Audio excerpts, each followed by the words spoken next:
On the night of December 8, an Aston Martin Rapide, owned by Reliance Ports, a private company controlled by Mukesh Ambani, India's richest person, hurtled down South Mumbai's Pedder Road, which is a busy, traffic-choked street during the daytime and not far from Antilla, the 27-story Sky Palace where Ambani resides.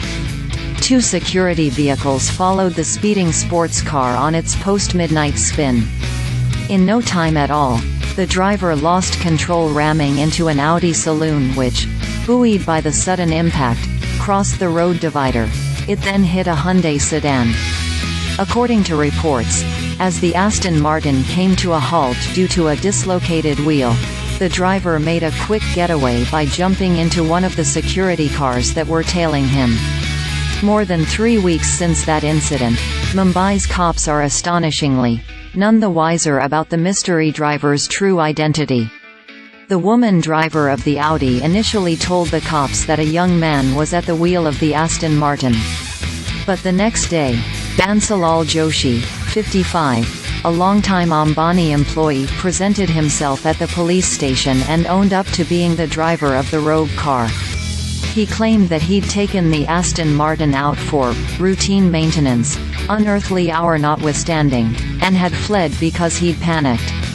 As for the security cover, that was standard protocol for all Ambani cars, whether a family member was in them or not.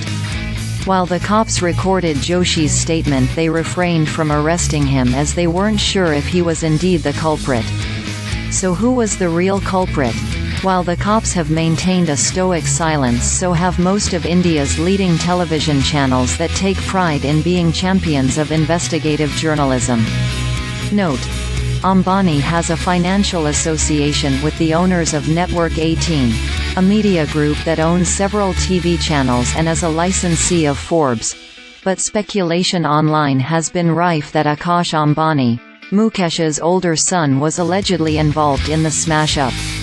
An undergrad from Brown University, Akash works at Reliance and is being groomed for big things by his dad.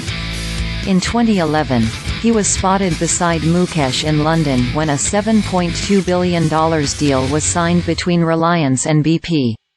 I reached out to a Reliance spokesperson who confirmed that the Aston Martin was a family car, and that Joshi was driving it at the time of the accident. There were no deaths, no injuries, he maintained. Also, Joshi hasn't been fired for wrecking the luxury car that costs over $700,000 because an accident can happen to anyone.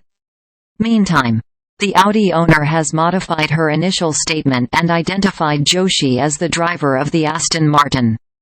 She and the owner of the Hyundai car that was damaged in the accident no longer have anything to complain about.